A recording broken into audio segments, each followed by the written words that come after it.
وأرنا الباطل باطلا وارزقنا اجتنابه. اللهم إنا نسألك حبك وحب من يحبك وحب عمل يقربنا إلى حبك يا رب العالمين. اللهم إنا نسألك علما نافعا ورزقا طيبا وعملا متقبلا. اللهم يسر ولا تعسر، رب تمم بالخير، اللهم آمين. أما بعد، السلام عليكم ورحمة الله وبركاته. Waalaikumsalam warahmatullahi wabarakatuh, Ustaz. Waalaikumsalam Kabar Ustaz. Ustaz sehat? sihat? Ya, Ustaz. Alhamdulillah sehat. Sehat. Saya harap semua pun dalam keadaan yang sihat, insya-Allah. Amin. Amin, insya-Allah. Baik, hari ini sama perbincangan kita dalam surah Al-Mumtahanah. Kita nak berada pada ayat yang ke penghujung ayat yang ke-8, tapi kita dah masuk ayat ke-9. Kita nak baca ayat yang ke-9 insya-Allah surah Al-Mumtahanah.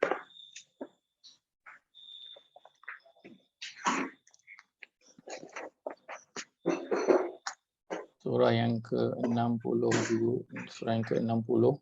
Maaf.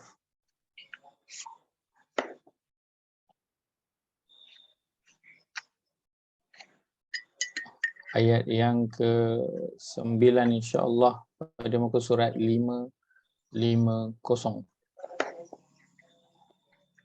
Kita baca ayat ke-8 lah.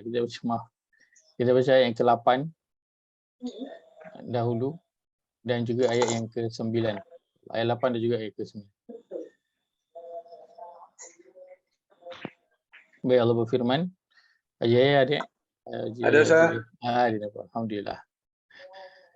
A'udzu billahi minasyaitonir rajim. A'udzu billahi minasyaitonir rajim. لا ينهاكم الله عن الذين لم يقاتلوكم في الدين ولم يخرجوكم لا ينهاكم الله عن الذين لم يقاتلوكم في الدين ولم يخرجوكم من دياركم أن تبروهم وتقسطوا إليهم ولم يخرجوكم من دياركم أن تبروهم وتقسطوا إليهم إن الله يحب المقسطين إن الله يحب المقسطين إنما ينهاكم الله عن الذين قاتلوكم في الدين وأخرجوكم إنما ينهاكم الله عن الذين قاتلوكم في الدين وأخرجوكم من دياركم وظاهروا على إخراجكم أن تولوهم وأخرجوكم من دياركم وظاهروا على إخراجكم أن تولوهم ومن يتولهم فأولئك هم الظالمون ومن يتولهم فأولئك هم الظالمون. Terjemahan.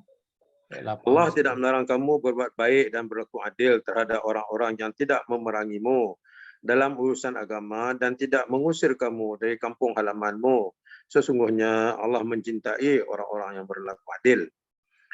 Sesungguhnya, ayat 9, sesungguhnya Allah hanya melarang kamu menjadikan mereka sebagai kawanmu, orang-orang yang memerangi kamu dalam urusan agama dan mengusir kamu dari kampung halamanmu, dan membantu orang lain untuk mengusirmu. Barang siapa menjadikan mereka sebagai kawan, mereka itulah orang-orang yang zalim.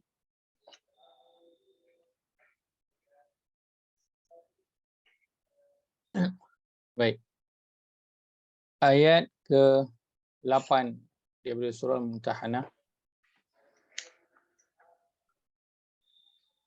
Kita telah melihat sebelum ini ayat yang ke-7 tentang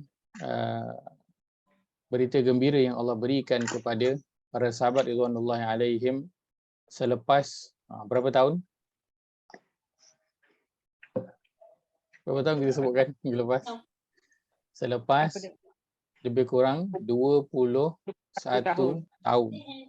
Selepas lebih kurang 21 tahun. Berita gembira bahawa Allah akan kembalikan ahli keluarga mereka.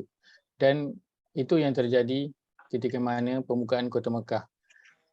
Dan ketika mana pembukaan Kota Mekah, ajaibnya, sebelum itu kita dengar orang Quraisy Mekah berperang tak dengan orang Islam di Madinah? Tidak. Sebelum dari Fatu Mekah, orang Quraisy perang tak dengan orang Madinah? Perang. Kan, perang. Dan perang yang bukan perang yang sikit dan bukan perang yang biasa-biasa. Bermula dengan perang Badar, kita ada kemudian lepas itu beberapa siri perangan, antaranya yang besar selepas itu perang Uhud yang mereka menang, dan ada perang Khandaq, dan ada beberapa perang, dan menunjukkan bahawa mereka ini ada kekuatan tentera, dan memang kemahuan yang tinggi. Sebab perang itu bukannya perang di Mekah, tetapi perang di Madinah. Maksudnya diorang yang keluar daripada Mekah nak pergi menyerang ke Madinah. Bukannya Nabi dan para sahabat yang datang ke Mekah. So mereka memang bersungguh-sungguh nak perang. Akan tetapi apa yang Allah takdirkan ketika mana Fathu Mekah, ya, adakah terjadi peperangan yang hebat seperti mana yang terjadi sebelum daripada itu? Tak. Ketika Fathu Mekah tak jadi peperangan yang hebat, yang besar. Patutnya expect lagi besarlah peperangan itu, sebab sebelum ini orang Quraisy keluar nak pergi serang orang Islam, bahkan ada sampai ke Madinah. So secara logiknya kalau tempat dia diserang, maka dia akan lagilah mempertahankan yang gila-gila punya kan. Akan lagi betul-betul dia bersungguh-sungguh all out nak mempertahankan tempat dia. Akan tapi ketika Fathu Mekah, boleh dikatakan yang terbunuh itu sangat-sangatlah sedikit. Yang ramai adalah apa? Yang ramai adalah yang ditawan. Tak berlaku pun pertumpahan darah yang besar, sangat sikit sahaja. Kerana kebanyakan daripada mereka lari keluar daripada Mekah, ataupun mereka memeluk Islam. Maka ini perkara yang Allah telah takdirkan. Allah nak jumpakan balik kan sahabat dan juga keluarga. Bayangkan kalau berlaku peperangan, apa akan jadi? Sudah tentu ramai daripada kalangan ahli keluarga para sahabat yang akan meninggal. So bila meninggal, apa gunanya para sahabat balik-balik ke Mekah, kan? Balik ke Mekah tapi family dah tak ada, semua dah meninggal, terbunuh dalam peperangan. Maka Allah SWT hikmahnya, betapa Allah itu dengan sifat kadirnya mampu nak bagi orang Islam menang ke atas Mekah, dan Ghafurur Rahim, betapa dia Maha Pengampun kepada orang-orang yang berada di Mekah, dan Maha Penyayang terhadap mereka semua, iaitu orang Islam di Madinah dan orang yang belum lagi Islam ketika itu di Mekah. Maka Allah satukan balik sesama ahli keluarga mereka ataupun sesama kabilah mereka. Baik. Kemudian ayat yang ke-8, Allah sebutkan, Allah tidak melarang kamu daripada berbuat baik dan berlaku adil kepada orang-orang yang tidak memerangi kamu kerana agama kamu, dan tidak mengeluarkan kamu dari kampung halaman kamu. Sesungguhnya Allah mengasihi orang-orang yang berlaku adil. Ayat yang ke-8 Allah, dan juga ayat yang ke-9. Ini adalah tentang perihal bagaimana orang Islam selepas daripada peristiwa sebelum nak dekat-dekat pembukaan Mekah hinggalah sampai ke pembukaan Mekah, bagaimana mereka sudah mula kena tahu, kena belajar cara nak berurusan dengan orang-orang bukan Islam. Sebab dah mula nanti nak bercampur dengan lebih ramai lagi orang-orang bukan Islam. Ketika di Madinah, yang bukan Islam hanyalah daripada kalangan siapa? Yahudi sahaja, dan yang lain tu tak ada. Akan tetapi di Mekah adanya orang yang bukan Islam daripada kalangan Arab sendiri, kan? Maka dia perlu kepada, bahkan daripada kalangan ahli keluarga sendiri, maka dia perlu kepada panduan bagaimana cara nak berurusan dengan mereka. Baik, disebutkan ayat yang ke-8 ini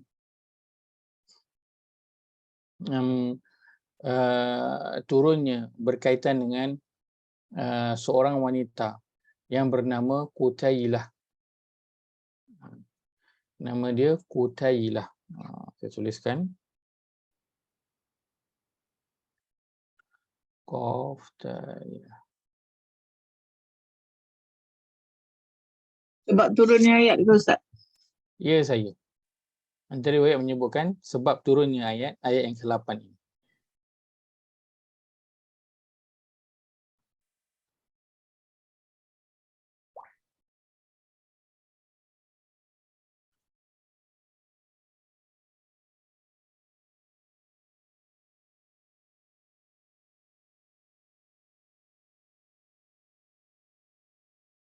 Utailah binti Abdil Uzza. Uzza. Uzza. Abdul Uzza. Ataupun kita biasa sebut Abdul Uzza. Boleh. Sebab kita semua selalunya Abdul, tak ada yang Abdil. Dan nama-nama ni berubah mengikut kedudukan dia lah. Ada waktu dia jadi Abdil, ada waktu jadi Abdal, ada waktu jadi Abdul. Dia tengok pada kedudukan dia. Nama dia Qutailah bint Abdil Uzza. Seorang wanita musyrikah daripada Mekah, daripada kalangan Quraisy Mekah. Siapakah dia Qutailah binti Abdil Uzza? Dia adalah, disebutkan dalam riwayat bahawa Qutailah adalah salah seorang daripada isteri Abu Bakar As-Siddiq. Abu Bakar. Oh. Salah seorang Abu isteri Bakar. Abu Bakar As-Siddiq. Ada riwayat menyebutkan bahawa Abu Bakar telah, ketika mana diajak untuk berhijrah, ketika mana diajak untuk ada riwayat pertama menyatakan bahawa Abu Bakar telah menceraikannya ketika mana pada zaman jahiliah lagi. Yang kedua, ada riwayat menyebutkan bahawa Burairah menceraikannya ketika mana dia tidak mahu menerima Islam. Maka Abu Bakar pun menceraikannya. Maka isterinya Qutailah binti Abdul Uzza mempunyai seorang anak bersama dengan Abu Bakar, namanya Asma. Namanya Asma binti Mak dia lain Abu dengan Bakar. Aisyah. Oh. Ada yang menyebutkan ibunya itu adalah ibu yang lain dengan ibu Aisyah radhiyallahu anha. Isteri pertama lah ni. Isteri pertama. Wallahu alam. Tak disebutkan dalam riwayat. Yang disebutkan dia salah seorang isteri Dia kakak Aisyah kan? Abu Bakar. Wallahu alam. Oh, tak tahu.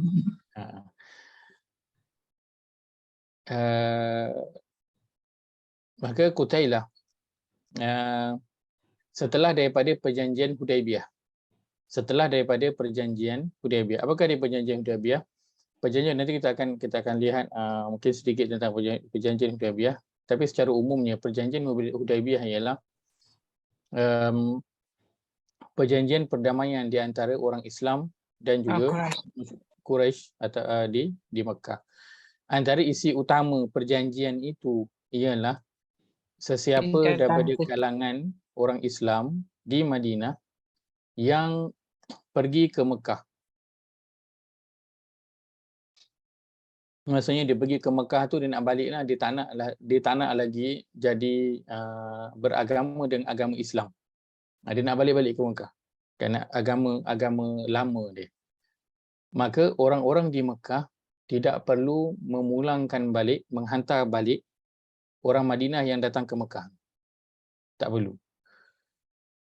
Dan orang-orang Mekah yang datang ke Madinah, sama ada nak masuk Islam ataupun nak minta perlindungan, nak tinggal di di Madinah, orang Mekah nak ke Madinah, sama ada nak peluk Islam ataupun nak minta perlindungan, nak tinggal di Madinah, maka orang di Madinah kena pulangkan balik dia ke Mekah.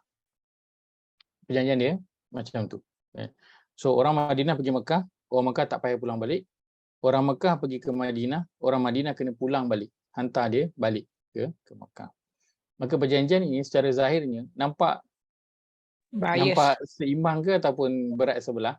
Berat sebelah. Nampak berat sebelah. Kan perjanjian itu nampak berat sebelah. Dan begitulah yang disuarakan oleh para sahabat ridwanullahi alaihim. Kan, tapi Nabi SAW mendiamkan sahaja tentang perkara itu. Dan kerana memang jelas nampak perkara itu tidak dia adalah perkara yang berat sebelah. Kan, tapi itulah perjanjian yang awal antara orang Madinah dan juga Mekah. Maka Nabi tak apa, Nabi mengiyakan sahaja tentang perkara itu. Maka setelah terjadinya perjanjian Hudaibiyah ini, maksudnya dah tak adalah nanti akan berperang. Maksudnya orang Mekah boleh pergi Madinah, orang Madinah bolehlah pergi Mekah kalau ada urusan tanpa perlu bimbang dia akan apa-apakan. Maka setelah itu datanglah Qutailah binti Abdul Uzza, dan perjanjian Hudaibiyah itu berlaku pada tahun bila? Dia berlaku pada tahun 6 Hijrah. 2 tahun sebelum Fathu Mekah, tahun 6 Hijrah. So daripada mula Nabi SAW berhijrah, kan? Kalau kita kira itulah bermula 1 Hijrah sehinggalah 6 Hijrah. So dah lebih kurang ada berapa tahun? Lebih kurang 6 tahun dah. Kan? Qutailah ini tak jumpa dengan anak dia Asma. Jadi dia rindu sangat-sangatlah, 6 tahun tak jumpa. Kan? Rindu sangat. Kita PKP 2 tahun kan, beraya tak jumpa, mana yang tak jumpa anak tu, tak jumpa parent, ahli keluarga, adik-beradik tu. Rindu kan, 2 tahun, 3 tahun tak jumpa. Ini 6 tahun tak jumpa, maka rindulah seorang ibu kepada anaknya Asma. Datanglah Qutailah itu daripada Mekah ke Madinah nak bertemu dengan anaknya Asma binti Abi Bakar radhiyallahu anha. Maka datanglah Qutailah ke Madinah dengan membawa hadiah. Kan, mak kalau jumpa anak yang lama tak jumpa, biasalah minimum akan bawa apa? Kan, minimum akan bawa makanan kegemaran. Itu minimum lah, akan bawa makanan kegemaran. Maka Qutailah datanglah bawa hadiah, kan, bawa barang-barang, ada disebutkan bawa sedikit binatang pun ada dibawa, kan, binatang ternakan pun dibawa. Nak bagi ke anak adik Asma binti Abu Bakar. Akan tetapi sampainya Qutailah di hadapan pintu rumah Asma, diketuknya, maka Asma tidak. Dari riwayat menyebutkan Asma dia tak buka pintu pun. Buka pintu pun dia tak. Ada riwayat menyebutkan Asma buka pintu, tapi dia tak terima hadiah yang mak dia bagi. Dia tak nak ambil hadiah yang mak dia bagi. Dan dia tak jemput pun mak dia masuk rumah. Kenapa Asma bersifat begitu? Itu mak dia kot. Kenapa dia buat macam tu? Rasa-rasanya kenapa? Sebab perjanjian tu. Agama lain kot. Perjanjian boleh, tak ada masalah Perjanjian tu sebab dia ke macam Madinah. perjanjian damai. Sepatutnya lebih longgar lah. Ya, tapi kenapa Asma dia tak? Hadiah dia tak ambil, mak dia pun dia tak jemput masuk. Ada sebagai riwayat sebut dia tak buka pun pintu. Dia kena balikkan mak dia. Sebab mak dia bukan Islam. Dia bukan Islam. Mak dia bukan Islam. Mak dia bukan Islam. Sebab mak dia belum lagi Islam. Kan? Dan kenapa dia buat begitu? Kerana sudah tentu ketika itu ayat yang pertama surah Al-Mumtahanah ini dah turun. Ayat pertama surah Al-Mumtahanah sebut apa? Jangan membiarkan musuhku dan musuhmu bersahabat. Jangan bersahabat dengan musuh Allah. Jangan campakkan rasa sayang, rasa cinta kepada musuh-musuh Allah. Maka Asma dia takut lah. Dia takut. Dia takut dia terima hadiah ataupun dia jemput mak dia tu masuk akan melanggar perintah Allah Azza wa Jalla. Maka kita lihat para sahabat ridwanullahi alaihim, apakah yang utama dalam diri mereka bila berlakunya sesuatu ataupun nak melakukan sesuatu. Allah. Cara fikirnya adalah first kali Allah. First kali Allah cakap apa? Itu yang pertama sekali yang keluar pada minda para sahabat ridwanullahi alaihim, baik lelaki ataupun wanita. Allah dulu. Nak buat sesuatu, Allah cakap, padahal simple je kalau ajak masuk rumah. Benda yang besar ke, tukar agama ke, tak, ajak masuk rumah je. Ataupun terima hadiah. Bukan hadiah, contoh bukan dalam bentuk makanan. Kalau makanan mungkinlah, tapi terima hadiah pakaian ke, kan, hadiah set Corel ke, kan, Thermomix ke, tak apalah, terima benda-benda yang dia bukan benda yang ada halal haram dari sudut yang makan yang kita makan, kan, ataupun pakai dan sebagainya. Tetapi betapa para sahabat radhiyallahu alaihim, mereka sangat berjaga-jaga pada setiap langkah ataupun perkara yang mereka nak lakukan setelah mereka peluk Islam. Sebelum Islam memang main langgar je. Tapi bila masuk Islam, Islam adalah satu sistem kehidupan yang mereka ikut satu persatu. Lepas tu bila nak buat sesuatu, walaupun benda tu kecil, tapi dia fikir dulu, Allah bagi ke tak? Nabi bagi ke tak? Allah cakap apa? Nabi cakap apa? So, ayat pertama dah turun. Jangan ambil musuhku dan musuhmu sebagai teman rapat. Maka dia bimbang perbuatan jemput mak dia masuk ataupun terima hadiah daripada mak dia, itu adalah perbuatan apa? Dia bersahabat rapat dengan orang bukan Islam. Dia Maka letak, apa yang dia lakukan? Ustaz, dia letak Allah dan Nabi kan sekat di hadapan. Betul. Allah dan Nabi itu Dan di musuhmu dia sebut tu. Betul. Sebab itu para sahabat radhiyallahu alaihim, mereka adalah generasi yang Allah redha kepada mereka. Kerana dalam setiap perbuatan mereka, mereka letakkan dulu Allah dan Rasul di depan, diri mereka, ahli keluarga mereka, keinginan mereka letak nombor 2, nombor 3 belakang.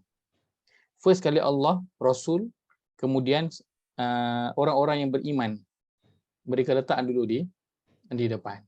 Sebab itu jadilah mereka itu orang-orang yang Nabi sebutkan sebagai sebaik-baik kurun, orang yang terbaik sekali. Dan mereka adalah orang yang Allah redha kepada setiap daripada mereka. Maka para sahabat, kalau kita nak mengambil iktibar mereka dan kenapa mereka itu layak menjadi para sahabat. Kadang kita pernah dengar kan, bestnya jadi para sahabat sebab dapat berjumpa dan bersama dengan Nabi SAW. Tapi bukan satu perkara yang mudah. Kerana kita kalau nak meletakkan Allah dan Rasul di depan dan ketepikan ahli keluarga, dia bukan perkara yang mudah kan. Kita nak menegur mungkin ahli keluarga kan yang buat urus niaga, yang perniagaan yang tak patuh syariah contohnya, ataupun yang tak solat kan. Saya ada orang bertanya, macam mana Ustaz? Saya balik kampung bulan Ramadan kan, ujung minggu baliklah rumah mak ayah, balik kampung, nak buka puasa, tidur sana. Tetapi adik-beradik, adik-beradik ipar dua semua ada sekali lah, sepupu-sepupu ada sekali. Tapi ada kalangan mereka bulan Ramadan tak solat. Bila solat tak solat, bahkan ada yang tak puasa. Dan tak ada siapa pun dalam rumah tu yang tegur, yang berani nak tegur. Hatta mak ayah mereka sendiri pun tak tegur. Anak dia bukan budak kecil, ini yang dah besar dan dah berkahwin pun bukan saya tak bersolat, tapi bulan Ramadan dia tak berpuasa dan makan je dalam rumah tu, tak ada siapa pun berani nak tegur. Sebab nak tegur ahli keluarga senang ke susah? Mencabar kan? Walaupun kita nak tegur tu anak kita sendiri, walaupun nak tegur tu kita punya sepupu, saudara, kita punya pakcik kan, pakcik nak tegur anak saudara pun bukan perkara yang mudah dalam masyarakat kita. Lebih kepada bila tegur tukang, ayat yang keluar apa? Kubur masing-masing. Kan? Sukati saya lah nak buat apa, saya tak kacau pun pakcik. Kan? Keluarlah ayat yang begitu. Maka nak meletakkan Allah dan Rasul di depan, dia bukan perkara yang mudah. Dan bayangkan kalau kata kita ini hidup di zaman Nabi SAW, rasanya mampu tak kita nak jadi seperti para sahabat tu? Nak letakkan Allah dan Rasul dulu di depan, ahli keluarga nak letakkan di belakang. Ini perkara yang sangat-sangat susah, kerana kita pun sekarang ni struggle nak memastikan ahli keluarga tu nak ikut betul-betul macam mana Allah dan Rasul suruh pada perkara-perkara yang wajib, yang asas. Pun dah mencabar dah, nak pastikan solat, kan, nak pastikan tutup aurat dengan betul, nak pastikan pekerjaannya itu, sumbernya itu bersih. Itu sahaja pun dah cukup mencabar dah. Apatah lagi kalau nak pergi kepada perkara-perkara yang lain. Dan kisah ini ataupun perkara ini, dia lebih kurang kita dah lalu dulu sebelum ni. Pada surah mana yang kita lalu? Pada surah Macam. Ha, Asyuh. ya. Apa tu? Pada surah Al-Mujadalah. Surah Mujadalah tu dulu kita dah lalu. Tang mana yang kita lalu tu? Tang Khawlah binti Tha'labah bila dia itu dizihar oleh suaminya. Kan? Kemudian suaminya itu lepas dah reda datang balik jumpa dia dan nak bersama dengan dia. Apa yang Khawlah buat? Dia mengadu kat Rasulullah. Mengadu. Khawlah dia bukan terus dia bersama dengan suami dia. Tak, dia pergi dulu jumpa Nabi. Untuk apa? Selain daripada mengadu tu, apa yang dia adukan? Dia nak tanya apa cerita dia dengan suami dia ni. Sebab kalau zihar itu adalah perkara yang dilakukan daripada zaman jahiliyah. Dan kalau zaman jahiliyah, zihar itu boleh dilakukan, memang dah jadi adat dalam masyarakat. Dan kalau seorang itu kalau dah menzihar isteri dia, ada yang kata dia macam dah cerai. Tapi ada yang sebutkan Gantung tak bertali. zihar ini lebih teruk daripada cerai. Sebab apa? Dia gantung tak bertali. Yang dia gantung tak bertali. So bila dah masuk Islam, Khawlah dia tertanya-tanya, dia tak tahu apa cerita. Macam mana? Zihar ni valid tak dalam agama? Masih ada lagi ke? Kalau ada, hukum dia sama ke macam jahiliah dulu? Ke dah tak ada? Kalau dah terbuat, nak buat apa? Maka dia pergi berjumpa dengan Nabi SAW. Dia tak adalah terus bersama dengan suami dia, buat macam biasa, tak ada apa-apa. Sedangkan kalau dia buat je macam biasa, tak ada apa-apa, ada sesiapa tahu tak? Tak. Ada siapa tahu? Nabi akan tahu tak? Tak tahu. Nabi Allah pun bagi tak. tak. Allah Allah sahaja. Nabi pun takkan tahu kalau Allah tak bagi tahu. Nabi pun takkan tahu kalau Allah tak bagi tahu. Maksudnya tak ada siapa yang akan tahu. Akan tetapi sahabat-sahabat, masya-Allah, para sahabat ini pergi jumpa dengan Nabi. Terus sebab apa? Dia tahu yang di depan dia adalah Allah dan Rasul. Nak buat apa? Allah Rasul. Nak buat sesuatu? Allah Rasul. Pergi bertanya. Maka sama dengan dalam kisah ini, Asma binti Abi Bakar, dia tak terus jemput mak dia masuk, terima hadiah dan sebagainya. Dia pergi dulu berjumpa dengan Nabi SAW. Dia cerita kepada Nabi, wahai Rasulullah, mak aku datang, dia nak sangat jumpa dengan aku. Maka boleh ke aku ni nak bersilaturahim dengan dia? Maka Nabi kata, na'am, sili ummak. Dia kata, ya, sambunglah silaturahim itu dengan emak engkau. Maka barulah Asma binti Abu Bakar dia melayan mak dia yang dia dah lama dia tak jumpa, melepaskan dia punya kerinduan. Baik. Maka turunlah ayat ini, disebutkan tentang peristiwa Asma bin Abu Bakar dan maknya Qutailah binti Abdul Uzza. Abdul Uzza ni, apa maksud Abdul Uzza? Hamba Uzza. Hamba Al-Uzza. Uzza ni nama apa? Lata Uzza Bahala. Nama salah satu berhala yang famous di Mekah. Kaabah. Sebab itu kalau kalau masuk Islam kan, sebahagian nama para sahabat ditukar, sebahagian lagi tak ditukar. Mana yang nama yang okey, yang maknanya baik, tidak ditukar. Abdul Uzza ni, ada seorang sahabat nama Abdul Uzza. Siapakah dia? Ada seorang sahabat yang nama asalnya adalah Abdul Uzza.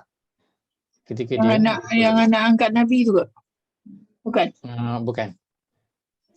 Seorang sahabat yang sangat famous. Okey. Pasal Al-Quran kan? Pasal Al-Quran kan? Clue dia seorang sahabat yang paling banyak meriwayatkan hadis. Hadis.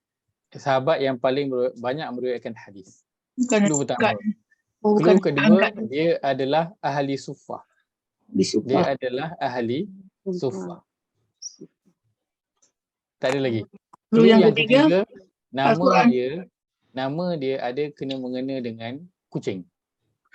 Abu Hurairah lah. Abu Hurairah radhiyallahu anhu. Kan Abu Hurairah tu anak angkat Nabi kan? Bukan? Tak ya? Bukan. Anak angkat Nabi nama Anak apa? Nabi Zaid. Zaid Harisah. Aisyah. Lupa dah sirah semua dah lupa. Abu habis subuh Kerana campur. dia tu tukar-tukar biasalah sirah kan. Nama sebenar Abu Hurairah adalah Abdul Uzza ataupun Abdul Syams kalau tak salah. Abdul Syams ataupun Abdul Uzza. Tapi nama yang hamba kepada selain daripada Allah lah. Maka dia masuk di Islam, Nabi SAW tukar nama dia kepada Abu Hurairah. sebelum Abu Hurairah tu. Nama dia apa? Nama dia kepada Abdul Rahman. Rahman Auf bukan? Bukan. Bukan. Nama Abu Hurairah adalah Abdul Rahman bin Sakhr Ad-Dawsi. Itu nama Abu Hurairah. Itu gelaran dia Nabi panggil dia sebagai Abu Hurairah. Itu Nabi panggil. Sahabat ni apa saja nama yang Nabi panggil itulah nama yang paling dia suka. Walaupun kadang maknanya bapak kucing. Orang yalah bukanlah nama yang special kan. Bapak kucing. Tetapi sebab nama tu sebab apa jadi special? Nabi Sebab panggil. Nabi yang bagi. Ali bin Betul, Abi kucing. Talib. Nabi bagi gelaran dia. Ali bin Abi Talib. Abu Turab. Abu At-Turab. Apa maksud At-Turab? Abu kita tahulah bapa. Bapa Turab. ataupun sang pemilik. Milik tanah. Turab tanah kan? Dari mana Hajar Nurul tahu? Entah, saya agak aja turab tu. Turab tanah. Betul. At-Turab tanah. Debu tanah. So, Ali bin Abi Talib. Nama gelaran dia Abu Turab kan, sang pemilik tanah ataupun bapa tanah. Kenapa dipanggil? Dia bukan tanah yang tanah itulah, dia lebih kepada turab ni tanah yang berdebu-debu. Sebab satu hari Nabi nampak Ali bin Abi Talib baring, Nabi panggil dia, dibangun belakang dia penuh dengan debu. Maka Nabi pun panggil lah, Abu Turab.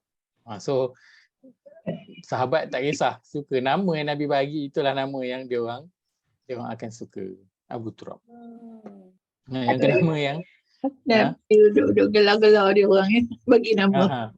itulah gelaran yang kita dilarang untuk beri gelaran, tapi kalau gelaran yang baik itu dibenarkan. Tapi untuk Nabi bagilah gelaran apa pun dekat orang akan suka punya. Buburlah bapa apa pun orang akan suka. Baik. Lalu turunlah ayat ini memberitahu perihal memberi penjelasan kepada orang-orang beriman. Sebab para sahabat bila turun je satu ayat dia akan follow 100%.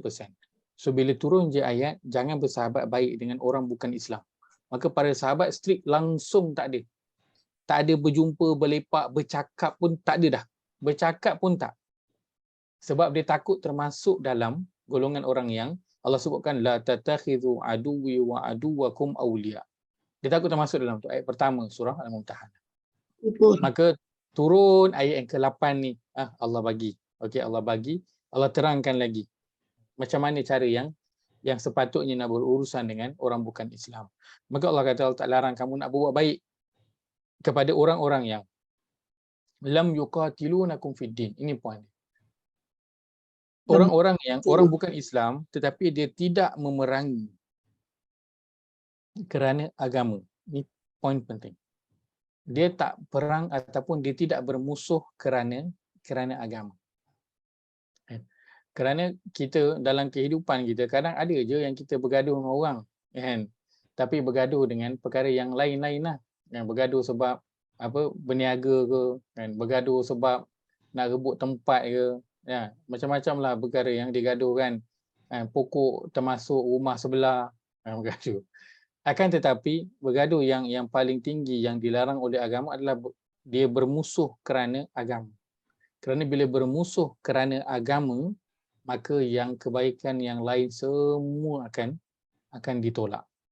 Akan tetapi kalau kita tidak bermusuh kerana agama, kerana perkara-perkara yang lain, yang bergaduh kat pejabat, bergaduh dengan jiran, adalah kita memanglah kadang berselisih faham kan, ada pergaduhan.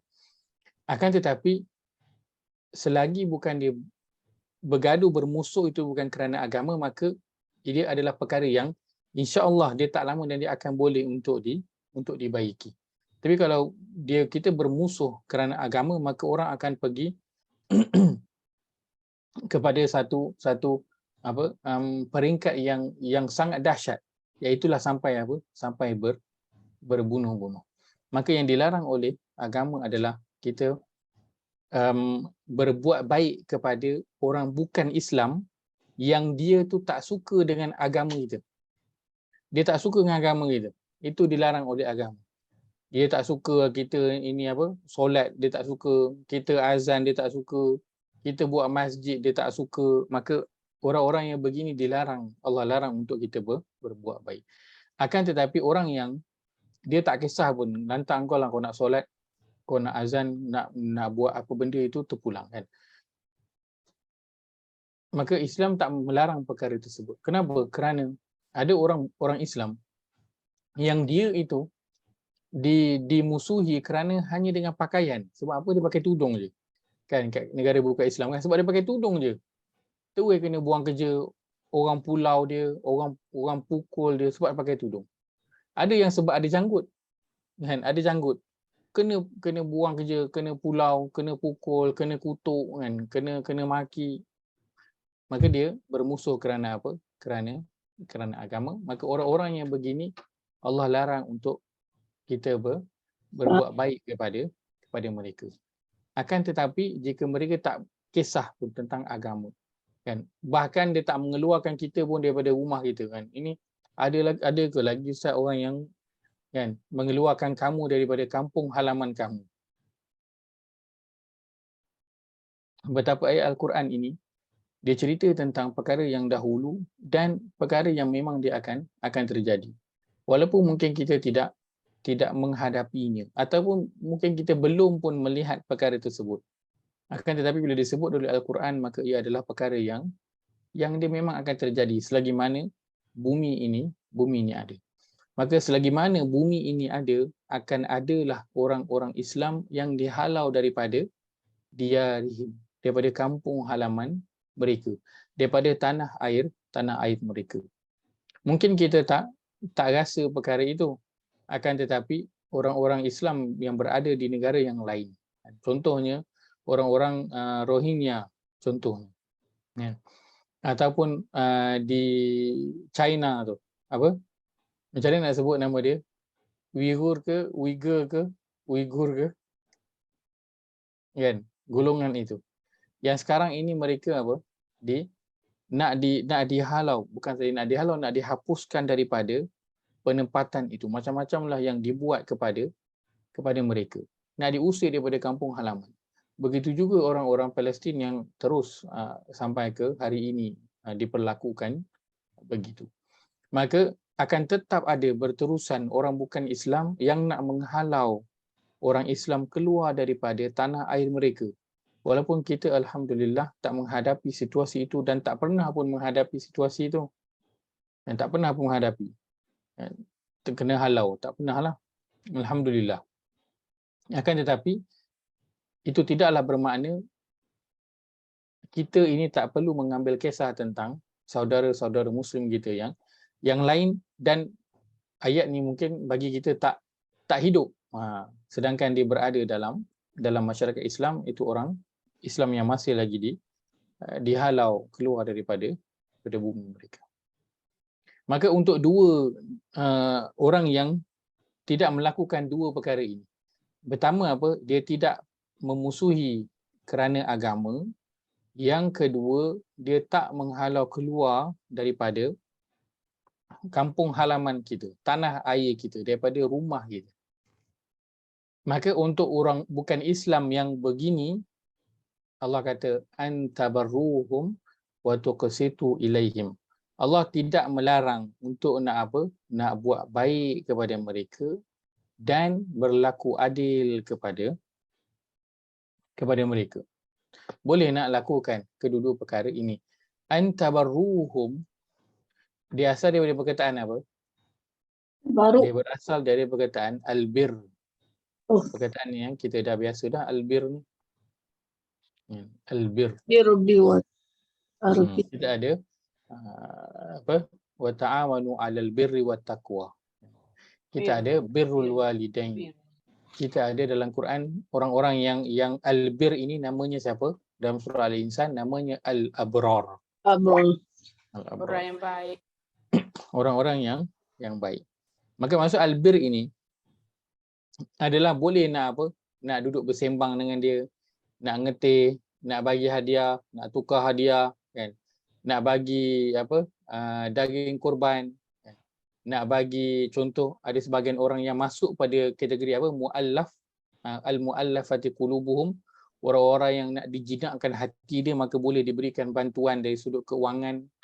Maka mereka ini boleh nak buat baik, tabarruh, boleh buat baik dengan mereka. Bukan saja mereka tu kalau buat baik dengan kita boleh terima. Dan dalam kisah ini, bukan saja Asma boleh terima hadiah daripada mak dia, bukan saja boleh ajak mak dia masuk duduk bersembang, dia nak bersalam, melepaskan rindu, kan, berpeluk-pelukan, rindu sangat dengan mak dia, tak ada masalah untuk berbuat baik kepada, bukan saja kalau mereka buat baik kepada kita, bahkan kita nak buat baik kepada mereka pun itu boleh bahkan digalakkan. Dan buat baik kepada orang bukan Islam, daripada jiran-jiran kita. Kita ada office mate, kita ada kawan bukan Islam yang mereka itu tak bermusuh dengan kita kerana agama kita, apatah lagi nak menghalau kita keluar daripada rumah kita, maka boleh berbuat baik.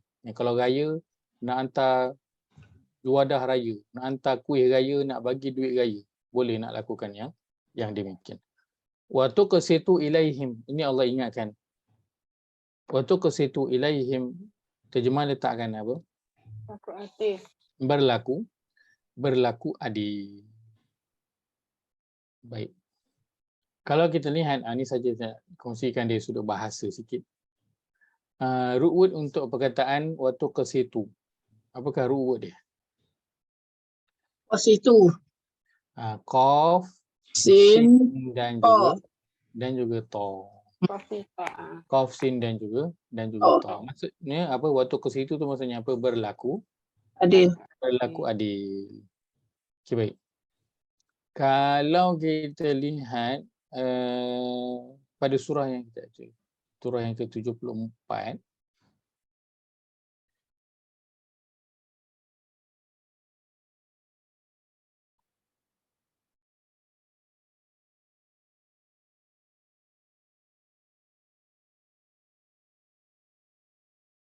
surah yang ke, tengok sekejap.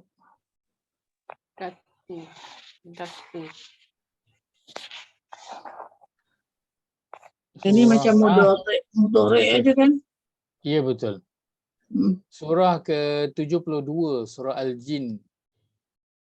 Surah Al-Jin, surah 72, muka surat 573. Banyak PMU. Ayat 14, ayat 15. Ayat 14, ayat 15, surah Al-Jin, muka surat 573. Allah sebutkan di sini, a'udzubillahi minasyaitonirrajim, wa anna minnal muslimuna wa minnal qasitun faman aslama faulaika taharraw rasyada wa ammal qasituna fakanu li jahannam hataba. Baik, perkataan, kita lihat pada perkataan apa? Al-qasituna. Al-qasituna, rasa-rasanya root dia apa? Qasimto. Qaf-sin-ta, sama lah. Sama macam tadi? Sama. Baik. Ini isim. Ini dalam bentuk isim. Baik, tadi qaf-sin-ta tu ke situ maksudnya apa? Adil. Betul? Adil. Yang di sini al-qasitun, apa maksud al-qasitun? Menyimpang. Golongan yang menyimpang. Menyimpang, menyeleweng. Golongan yang kufur derhaka dengan menyeleweng dari jalan yang benar. Ruwet sama? Sama, sebiji ruwet dia. Lain. Makna sama? Lain. Makna lain. Makna ada dekat-dekat ke? Ada bayang-bayang dekat ke ataupun jauh langsung? Dekat sangat. Dekat sangat. Ayat dia, perkataan kalimah dia dekat sangat.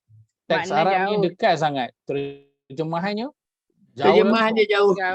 Jauh, tak ada bayang langsung. Satu maksudnya adil, satu maksudnya menyeleweng.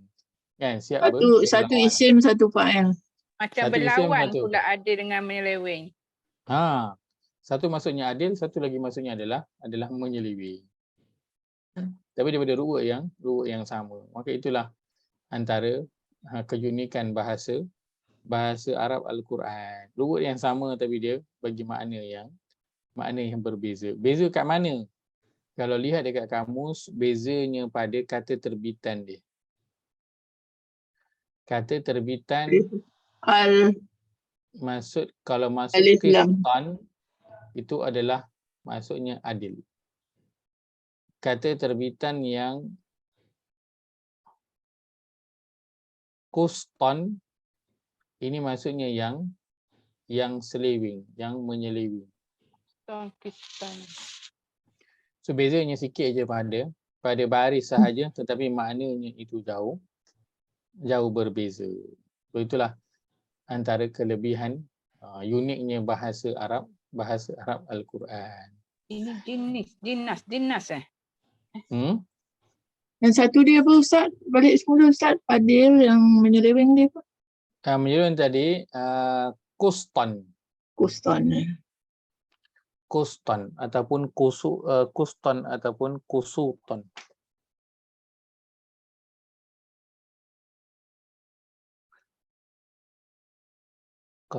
Bukan Qustan, Qastan. Yang menyeleweng itu Qastan wa Qusutan. Yang menyeleweng itu adalah Qastan pada atas. Beza baris saja. Ataupun Qusutan. Dulu maksudnya adalah kata terbitan untuk perkataan yang menyeleweng. Qastan dan juga Qistan baris berbeza tapi maknanya jauh, satu adil, satu lagi maknanya adalah menyeleweng. Baik. Kalau kita lihat makna tuqsitu tadi. Dalam ayat ni apa maksudnya? Ayat ni letakkan maksudnya adalah apa? Adil, berlaku adil, betul? Tuqsitu. Maksudnya berlaku adil. Baik, kita lihat pada surah yang ke-49.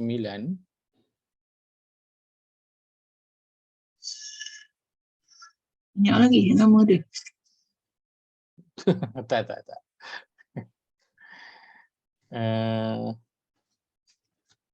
Pada ayat yang ke-9. Ayat yang ke-9. Muka surat 516. Muka surat 516. Ayat berapa? Surah Al-Hujurat, surah yang ke-49, ayat ke-9. Ayat ke-9. Wa'aksitu. Baik, ini saya bacakan saja pada penghujung ayat ni. Yuhibbul muqsitin. Allah sebut Wa'aksitu dengan mufsitin. Wa'aksitu dan juga muqsitin. Fa in fa'at fa aslihu bainahuma bil adli wa aqsitu innallaha yuhibbul muqsitin. Baik. Poinnya ialah tadi waktu ke situ yang kita sedang bincangkan ayat ke-8 ini, apakah maksudnya? Berlaku adil.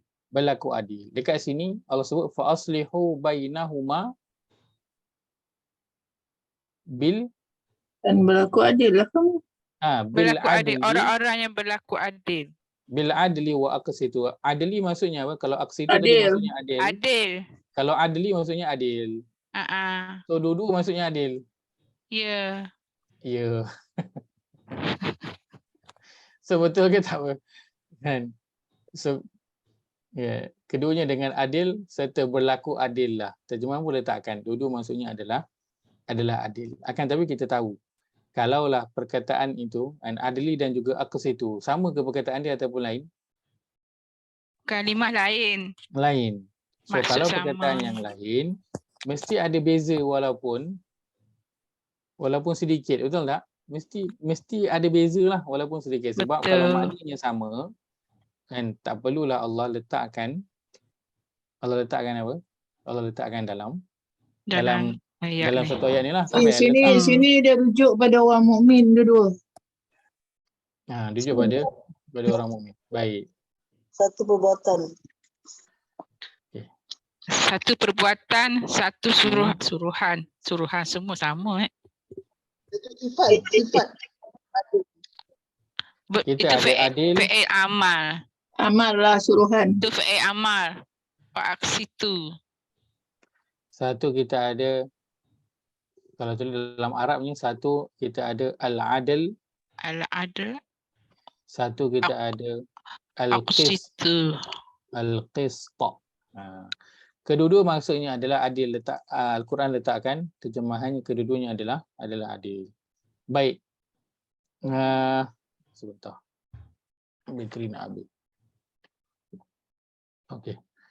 Kalau kita lihat pada apakah perbezaannya dari sudut makna, al-adl ini dia lebih kepada hak seseorang itu. Dia lebih kepada hak seseorang itu yang perlu ditunaikan. Al-qist dia lebih kepada bahagian orang tu ataupun share yang sepatutnya seseorang itu dapat. Okey. Tak sama Ustaz, hak dengan syekh. Baik. Untuk perkataan hak ini disebut sebagai satu sifat yang untuk perkataan al-adl dia adalah disebut sebagai sifat. Maksud dia kena bersifat dengan sifat adil. Baik. Untuk al-qist dia lebih kepada sifat adil yang dizahirkan. Sifat adil yang dizahirkan. Maka sebab itu Allah sebut bil adli, kena berhukum itu dengan adil. Maksudnya kena ada dalam diri orang itu sifat adil.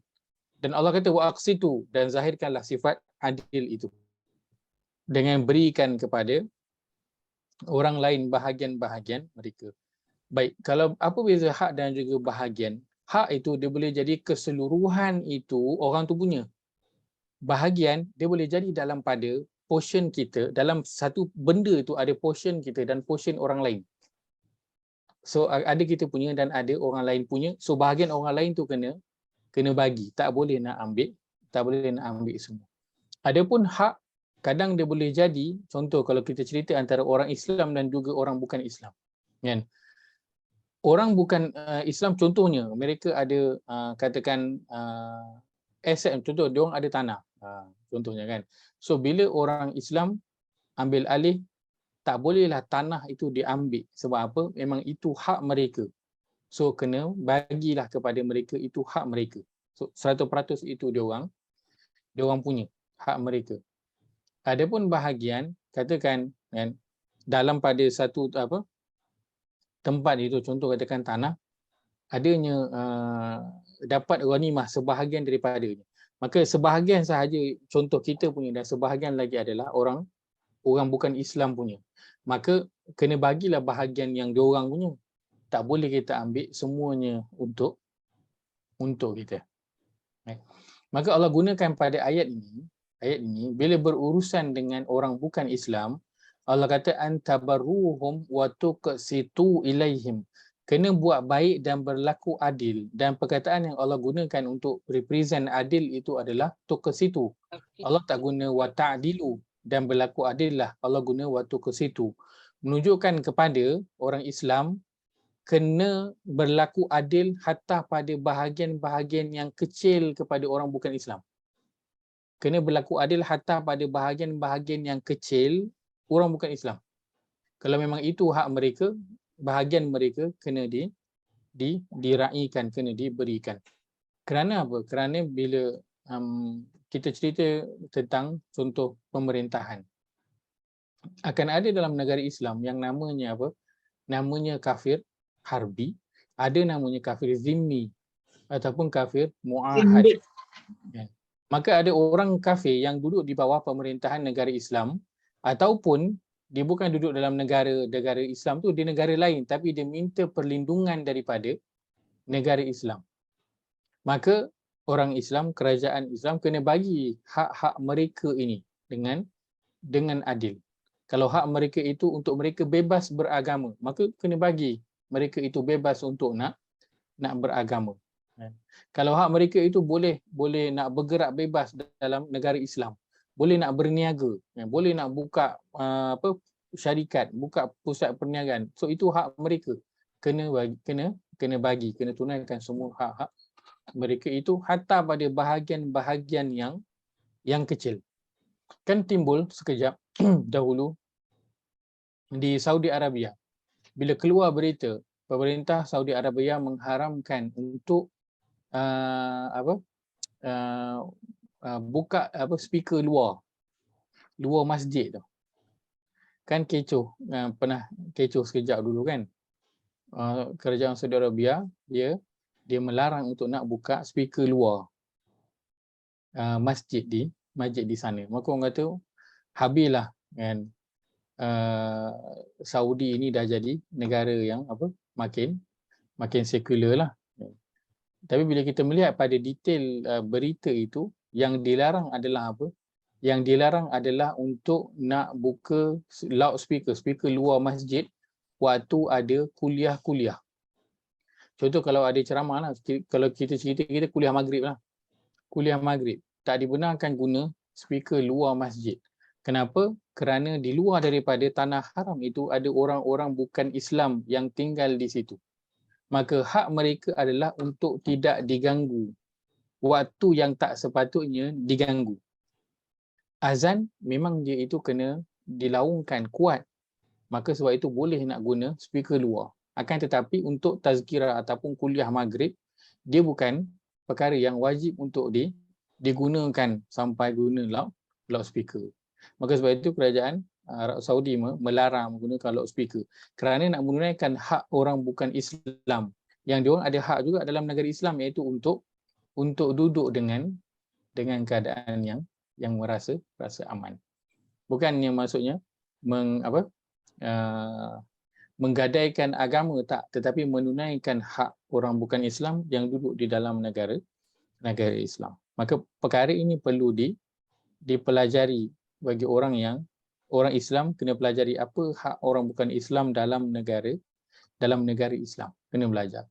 Sebagaimana kita kena tahu apa hak kan Bumi Putera dalam negara Malaysia.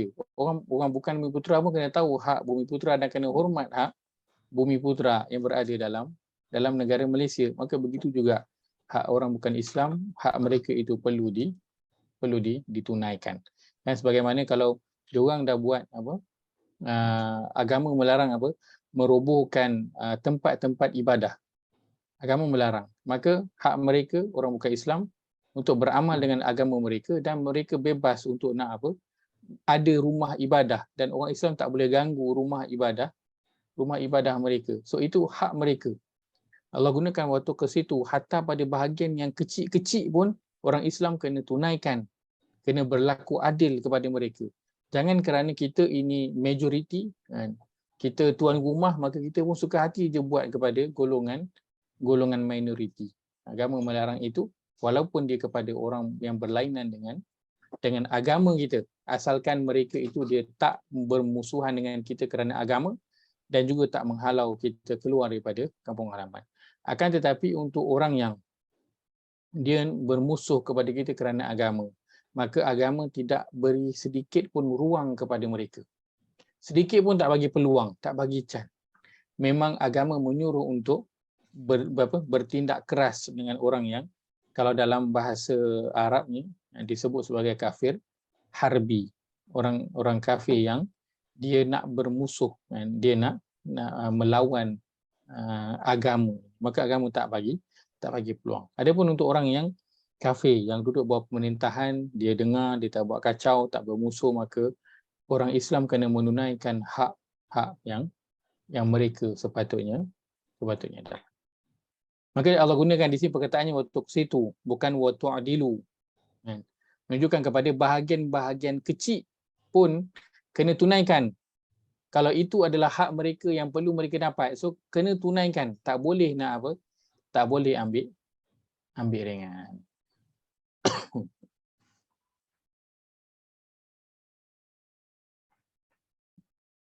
Innallaha yuhibbul muqsitin, sesungguhnya Allah suka kepada orang-orang yang dia berlaku adil. Sebab itu kalau cerita tentang perkara ini,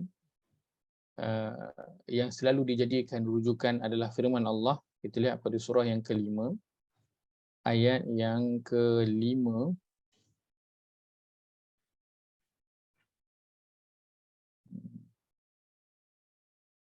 Kita ada ayat yang kedua sebentar. Ayat yang kedua.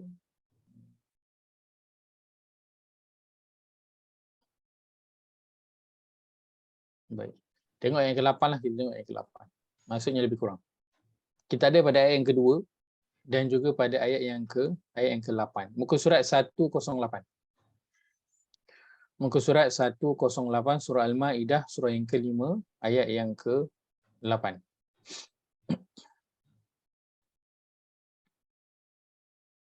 Baik, Allah berfirman, A'udzu billahi minasyaitonir rajim. أعوذ بالله من الشيطان الرجيم. يا أيها الذين آمنوا كونوا قوامين لله شهداء بالقسط. يا أيها الذين آمنوا كونوا قوامين لله شهداء بالقسط ولا يجرمنكم شنآن قوم على ألا تعدلوا ولا يجرمنكم شنآن قوم على ألا تعدلوا اعدلوا هو أقرب للتقوى اعدلوا هو أقرب للتقوى واتقوا الله إن الله خبير بما تعملون واتقوا الله إن الله خبير بما تعملون. Terjemahan. Wahai orang-orang yang beriman, jadilah kamu sebagai penegak keadilan kerana Allah ketika menjadi saksi dengan adil, dan janganlah kebencianmu terhadap suatu kaum mendorongmu untuk berlaku tidak adil. Berlaku adillah. Kerana adil itu lebih dekat kepada takwa, dan bertakwalah kepada Allah. Sungguh Allah Maha teliti apa yang kamu kerjakan. Baik. Kaitan dengan apa? Janganlah kerana kita ni ada hal dengan orang tu, sama ada orang Islam ataupun orang bukan Islam. Kita rasa macam aku tak suka Muhammad ni, kan? Kepada orang bukan Islam dalam perbincangan kita ini, lalu kita pun apa? Buat tak adil kepada mereka. Allah kata adilu, berlaku adillah kerana itu sifat yang lebih dekat kepada takwa. Wa aqrabu lit-taqwa. Baik, ayat ke-8 ini ceritanya tentang antara orang Islam dan antara orang bukan Islam. Baik, apakah pengajaran yang boleh kita ambil daripada ayat ini? Pertama, ialah Allah mengajarkan kepada orang Allah mengajarkan kepada orang Islam bahawa kita kena berbuat baik kepada orang bukan Islam. Orang Islam kena berbuat baik kepada orang bukan Islam. Kena menunjukkan contoh yang baik kepada mereka kerana bergaul bersama, lepak, mengetih dengan mereka. Selagi mana dua syarat ini tidak dilanggar, iaitu mereka ini kita tahu bukan orang yang bermusuh dengan kita kerana agama, kan? Dia tak suka kita ni orang Islam, dia memang anti betul tengok perkara-perkara yang berkaitan dengan Islam ni. Yang kedua, dia tak adalah nak keluarkan kita daripada negara kita, daripada rumah kita. Maka mereka ini Al-Quran, Allah menyuruh kita untuk berbuat baik kepada mereka. Raikan mereka walau siapa sahajalah mereka itu. Dan terutamanya kalau yang baik adalah orang-orang yang bukan Islam yang kita kenal. Kerana itu adalah sebahagian daripada dakwah kita kepada mereka.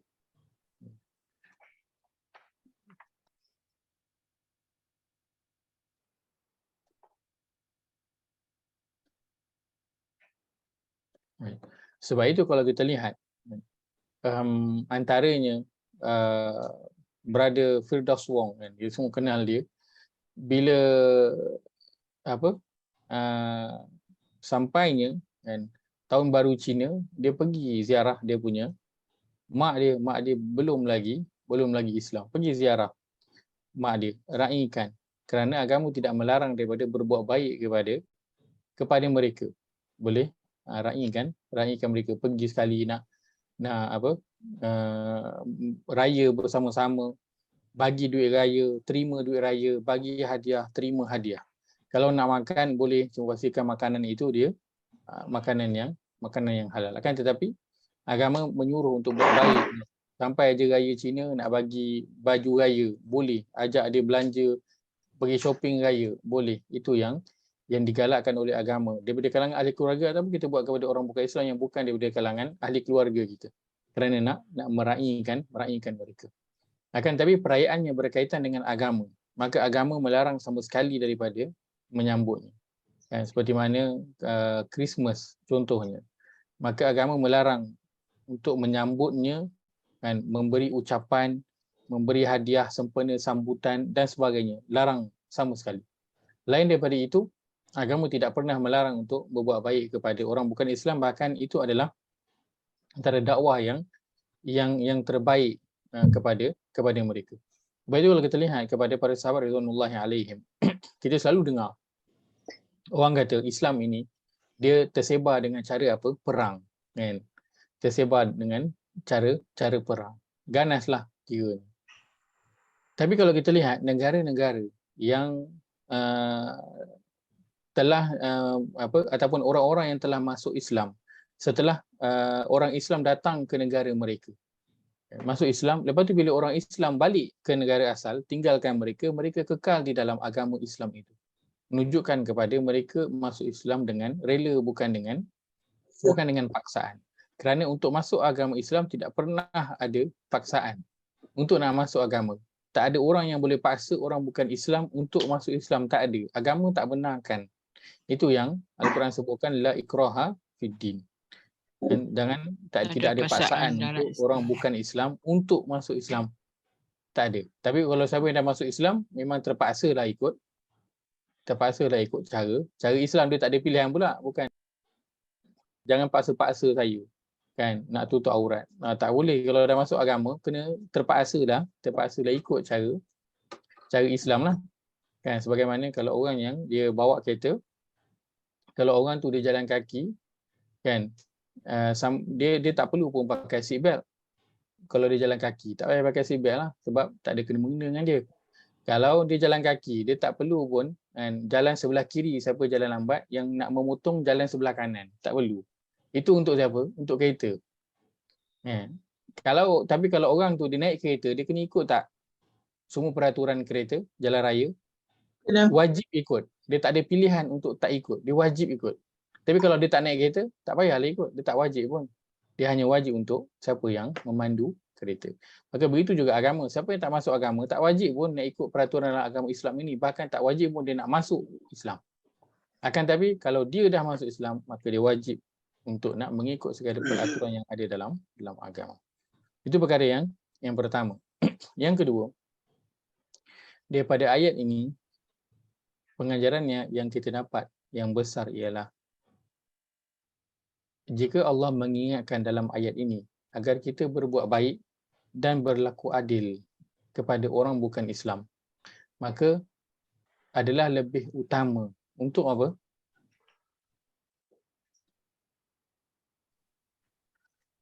Adalah lebih utama untuk apa? Adalah lebih utama untuk kita berbuat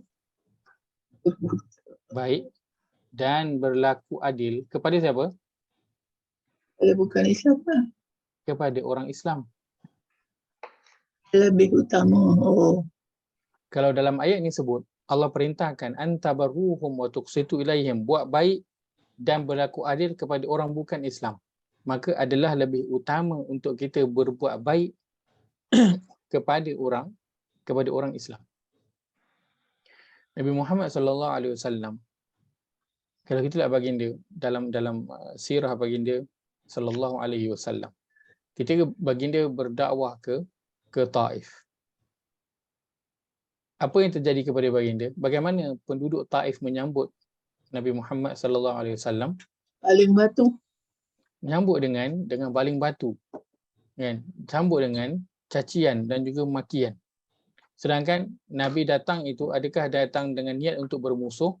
Tak, datang untuk nak berdakwah. Tetapi disambut dengan dengan cara yang tidak baik. Dan orang Taif ketika itu dah Islam ke belum? Belum lagi Islam. Tetapi setelah Nabi SAW diperlakukan dengan demikian, berdarah hingga apa? Dalam riwayat menyebutkan bertakung darah dekat dalam kasut ataupun sandal selipar yang Nabi SAW pakai. Datangnya siapa? Malaikat suruh bagi nak balas. Nak terbalikkan Al-Akhshabain, dua gunung yang berada di tepi Taif itu. Nak terbalikkan. Akan tetapi apa yang Nabi sebut? Nabi sebut mudah-mudahan mereka memeluk agama Islam. Bahkan aku berharap kepada Allah nanti akan keluar daripada keturunan mereka itu orang-orang yang mengabdikan diri kepada Allah dan tidak syirik kepadanya. Lalu Nabi berdoa, Allahumma ighfir liqaumi fa innahum la ya'lamun. Ya Allah, ampunkanlah mereka. Ampunkanlah kaumku kerana sesungguhnya mereka itu tidak mengetahui. Nabi berbuat baik kepada orang Islam ke tu? Tidak. Orang bukan Islam. Berbuat baik dan mendoakan mereka. Seorang kanak-kanak Yahudi yang selalu tolong Nabi SAW. Kisah ini pun kita tahu. Ketika mana satu hari budak itu sakit dan sakitnya semakin teruk hingga dah sampai kepada tahap dia dah nak nazak dah. Datanglah Nabi SAW ziarah dia. Nabi duduk di bahagian kepala dia. Dan Nabi kata aslim. Masuklah Islam. Lalu budak itu dia pandang kepada ayah dia. Seolah apa nak minta izin. Boleh tak dia nak masuk Islam? Pandang ayah dia tanya nak buat apa benda ni? Sebab Nabi suruh masuk Islam. Maka ayah dia kata, Ati' Abul Qasim. Ayah dia kata, ikutlah, taatlah. Ikutlah cakap Abul Qasim itu. Abul Qasim adalah gelaran kepada Nabi SAW. Lalu budak Yahudi itu pun memeluk Islam. Maka Nabi keluar daripada rumah itu dan Nabi berkata alhamdulillah allazi anqadhahu minan nar.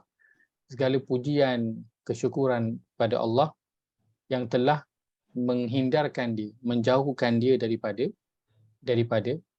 neraka. Nabi berbaik kepada orang bukan Islam. Budak tu dah akhir balik ke Ustaz? Belum. Perkataan yang digunakan adalah gulam. Dalam hadis digunakan adalah gulam. Dan gulam ini kan difahami dia itu dah apa? Ada riwayat menyebutkan kalau gulam digunakan dia itu belum lagi balik tapi dia dekat-dekat nak balik.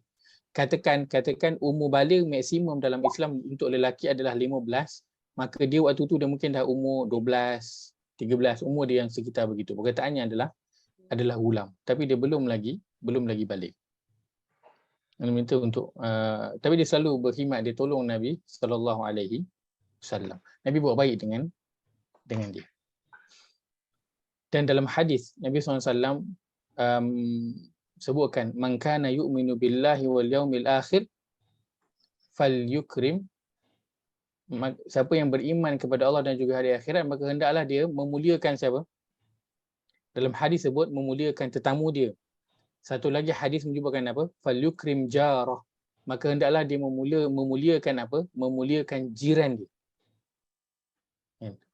Sebab itu dalam hadis banyak Nabi SAW memberi ingatan agar berbuat baik kepada jiran. Kan dalam hadis Nabi SAW sebutkan Jibril alaihissalam datang berjumpa dengan Nabi dan selalu ingatkan Nabi agar berbuat baik dengan jiran. Sehingga Nabi kata, aku ni rasa-rasanya macam jiran ini macam layak untuk dapat harta warisan, boleh jadi waris. Boleh masuk dalam waris. Sebab apa? Jibril duk bagi wasiat, duduk peringatkan Yusini bagi wasiat, duk peringatkan selalu tentang buat baik dengan jiran, Sehingga Nabi kata aku rasa macam dia orang ni memang akan dapat juga harta warisan kita kan. Dia pun akan dapat harta pusaka kita, dia pun akan dapat nama juga akan ada bahagian. Sampai macam tu sekali Nabi beranggapan. Sebab itu Nabi SAW sebutkan tidak sempurna iman seseorang itu, dia apa? Tidur dalam keadaan kenyang, jiran dia itu lapar. Nabi sebutkan dalam hadis tidak akan masuk syurga siapa yang jiran dia tidak berasa aman daripada kekacauan diri dia, daripada gangguan diri dia. Kan sama ada dia ni rumah dia sepah sampai mengganggu bau busuk rumah jiran ke, kan dia bising-bising duk pasang lagu karaoke ke, terjerit-jerit siang malam mengganggu jiran ni, maka Nabi kata orang ini tidak akan masuk syurga. Nabi sebut kepada seorang sahabat, kalau kau masak, lebihkan kuah dan hantar kepada engkau punya jiran-jiran.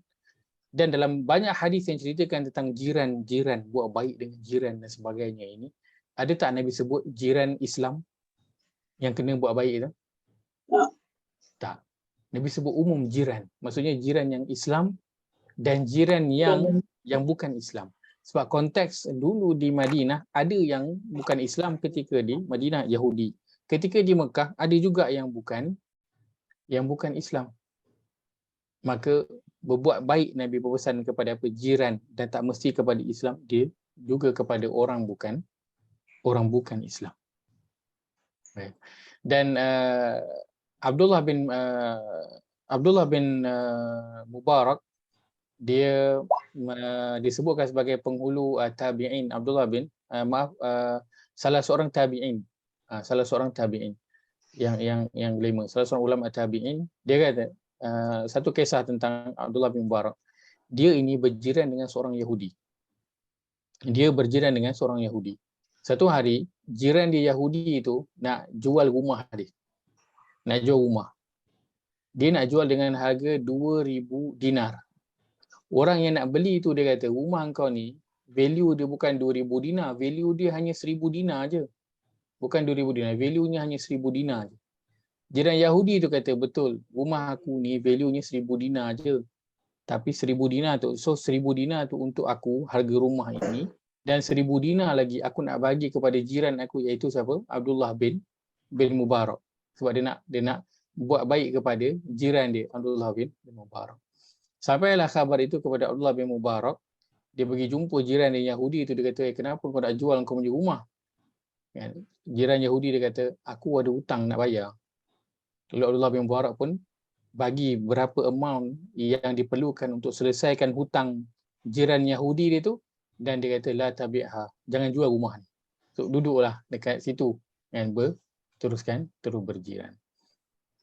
Maka ayat ini Allah menyuruh kepada kita untuk berlaku adil dan berbuat baik kepada orang bukan Islam, dan ia telah dicontohkan oleh Nabi SAW dan juga para sahabat, dan begitu juga para tabi'in. Berbuat baik kepada orang bukan Islam. Maka daripada ayat ini juga poin besarnya adalah lebih utama untuk kita berbuat baik dan berlaku adil kepada orang Islam. Kerana kadang-kadang kita dengan orang bukan Islam, kita punya baik itu lebih daripada baik kita dengan orang Islam. Maka perlu diberi perhatian untuk kita berbuat baik kepada orang Islam, itu adalah lebih utama daripada nak kita buat baik kepada orang bukan Islam. Jangan kita fokus nak buat baik kepada orang bukan Islam, lalu kita meninggalkan nak berbuat baik kepada orang Islam itu sendiri. Kan?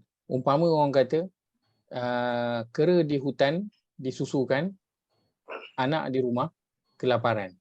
So, kita fokus nak buat baik, kita meraihkan orang bukan Islam di dalam negara Islam ini, bagi hak mereka, jaga betul-betul. Kalau dia orang tak suka nak dengar azan ni kuat-kuat, jaga speaker tu, perlahankan sikit.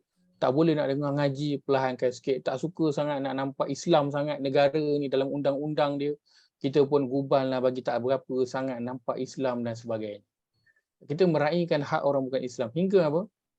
Mengabaikan hak ataupun nak berbuat baik ataupun berlaku adil kepada sesama Islam.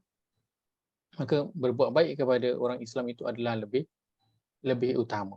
Kadang kita sesama kita ini, kita lebih bersangka buruk lebih daripada orang bukan Islam. Betul tak? Dengan orang bukan Islam tu kita punya bersangka baik. Sesama kita, kadang-kadang itulah first time pun jumpa.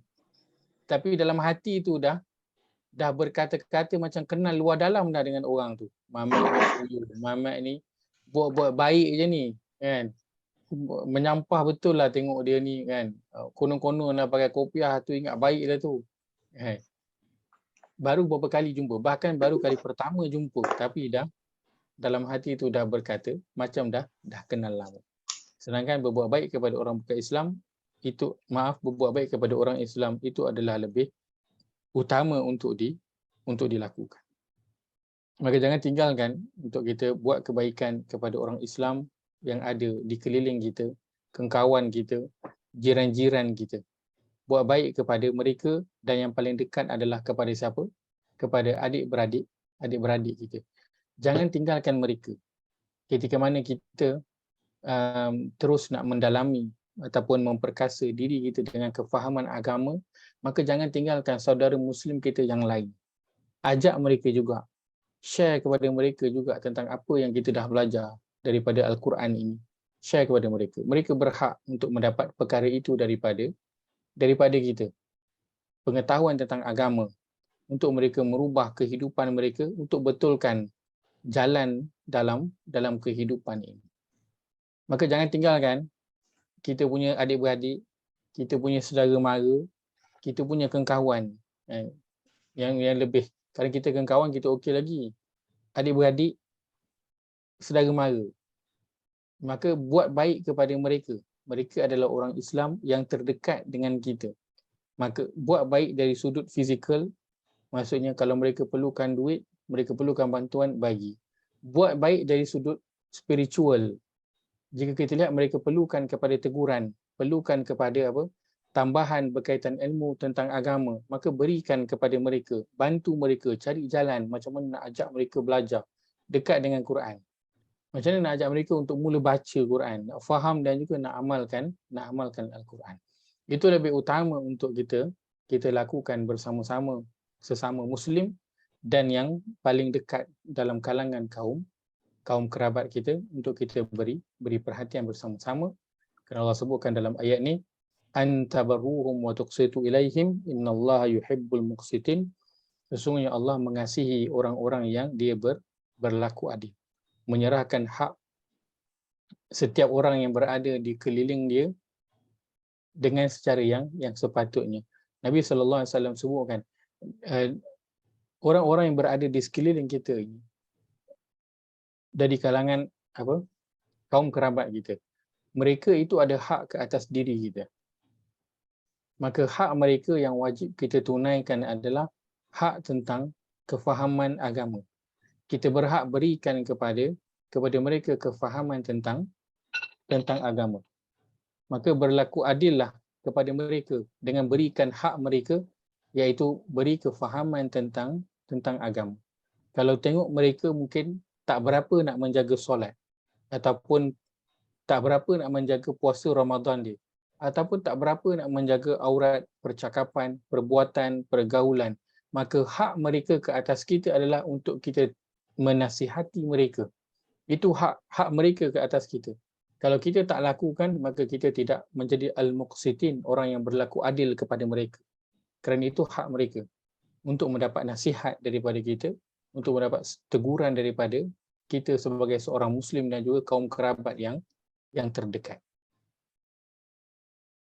Maka lakukan perkara itu, dan perkara itu perkara yang tidak mudah untuk dilakukan.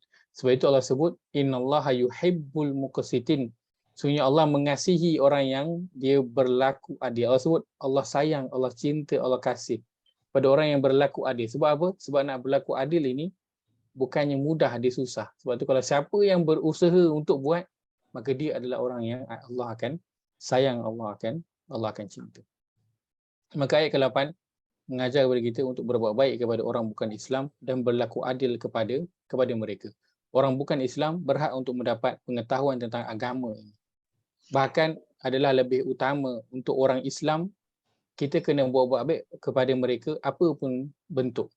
Dan lebih utama kepada orang bukan Islam daripada kalangan kaum kerabat kita, untuk kita berlaku adil kepada mereka dengan memberikan hak mereka, iaitulah hak pengetahuan tentang agama, hak mereka untuk ditegur, hak mereka untuk dinasihat oleh kita.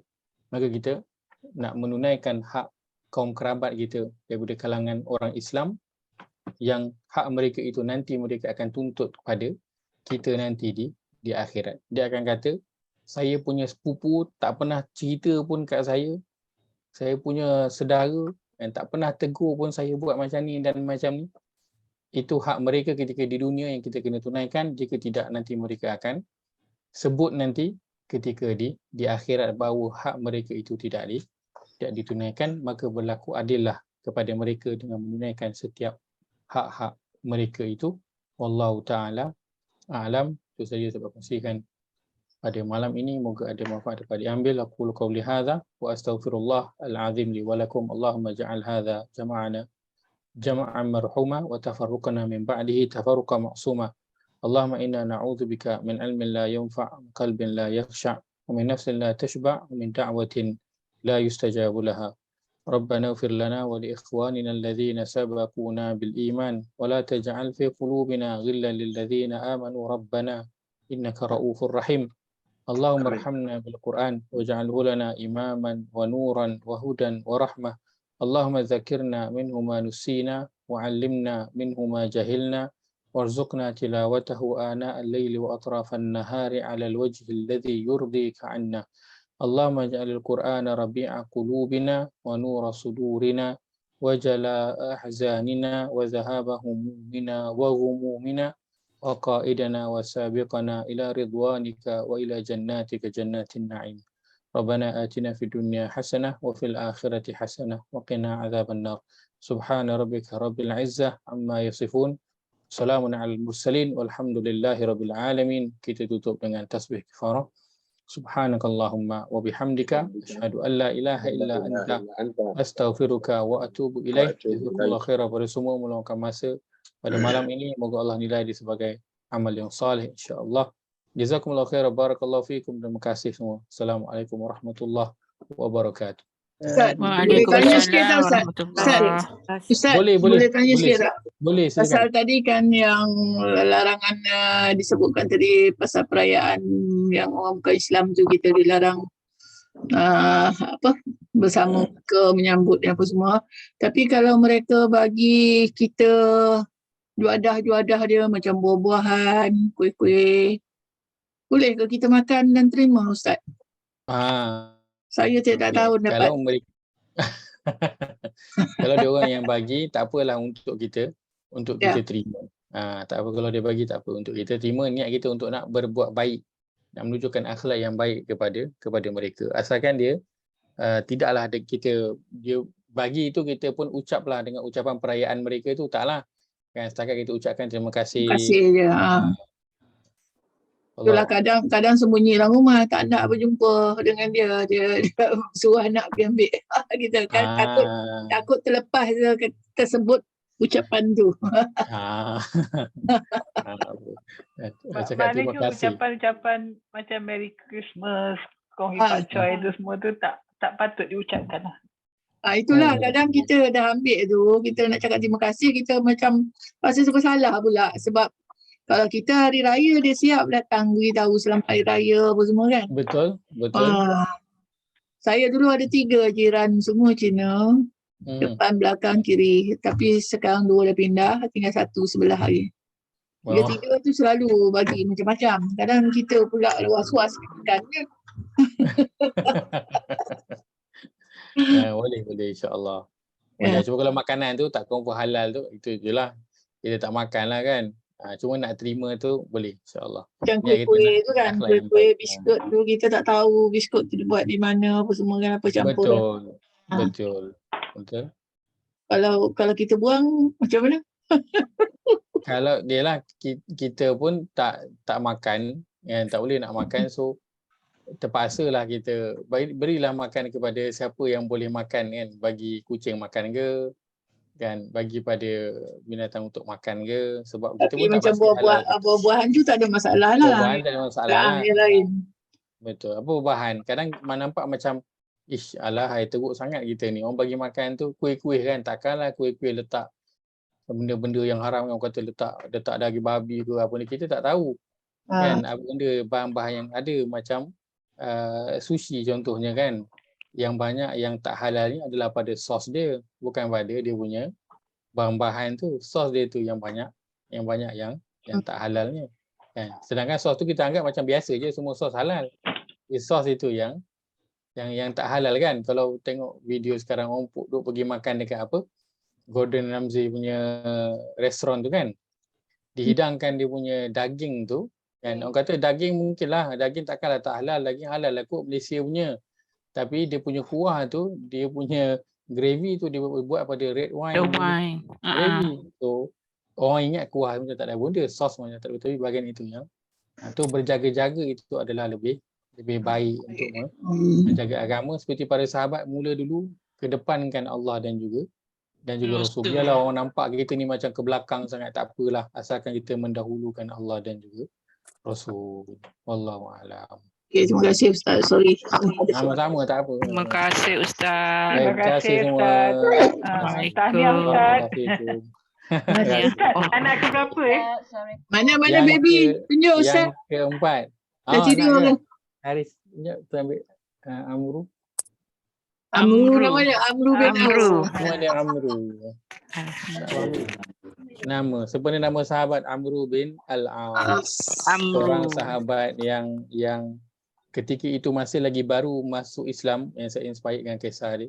Baru masuk Islam tapi Nabi bagi dia jadi panglima perang untuk perang yang waktu tu dalam tentera tu ada Abu Bakar, As-Siddiq dan juga Umar. Tapi Nabi pilih Amru bin Al-As untuk jadi panglima perang. Yang dalam perang tu memang kisahnya itu kelakar lah. Sebab apa? Apa yang dibuat oleh Amru bin Al-As itu Umar tak puas hati. Umar kerja asyik mengadu je dengan Abu Bakar. Kau tengok dia buat tu. Kau tengok dia buat tu. Dia tak puas hati dengan Al-Amru. Dan Umar, Abu Bakar karakter dia tenang. Kan? Dia cuma kata Umar, itu Nabi tu yang suruh, Nabi yang pilih tu. Dan akhirnya boleh sampai ke balik ke Umar jenis pandang barang. Jenis pandang barang. Dia maybe. Amru. Dah cukup dah Ustaz ya. Alhamdulillah. Dah cukup rambut dia dah. Ini kali pertama ni saya bawa tunjuk. InsyaAllah, tabarakallah. Amin. Masya Allah. Pula tak besar. Alhamdulillah. Inilah yang buatkan saya on call selalu. Tidak Ustaz, tadi tak nampak besar ni, besar kan? Tadi tak nampak besar, gambar kecil tadi tu. Mana? Nak saya besarkan? Dah, gambar dah saya besarkan, tapi baby tu tadi nampak kecil. Amin. Sorry Ustaz.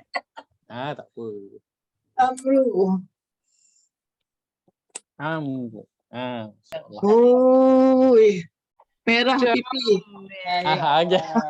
Boleh pas. Tak habis susu lagi. Kata Amru. Nenda semua. Dah besar. Minggu lah Ustaz. Alhamdulillah. Ini yang keempat. Alhamdulillah. Berapa lelaki berapa perempuan Ustaz? Yang sulung perempuan, 3 bawah tu lelaki. Alhamdulillah. Terima kasih Ustaz. Terima kasih semua. Terima kasih. Terima kasih Ustaz. Assalamualaikum. Assalamualaikum.